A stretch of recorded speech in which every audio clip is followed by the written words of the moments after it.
Hi, my name's Cody, service manager here at Lee's Auto and RV, and today we are partnering with Gage Racing. Today we're going to be here in Dyno in the new 858, and we're going to show you what it's like in break-in mode. For those of you that do not know, the new 858 has a couple different stages of break-in. Initially, it will not go over 6,000 RPMs for 18 minutes. Then there's going to be 2 leaning out procedures that happen between 3 and 5 hours.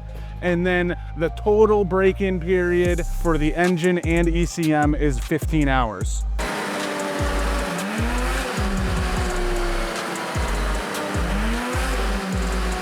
Typically with the track dyno, you usually see a 50% loss from engine to track that is in a stock formation, plus or minus 3 to 4 horsepower. Today we saw numbers from 74 to 78, depending on pipe temperature, belt temperature, clutch temperature, and also air. Lee's Powersports gave me the opportunity to take the new 858 up north to get some real live feedback for you guys. Stay tuned for another dyno session when it's out of break-in mode.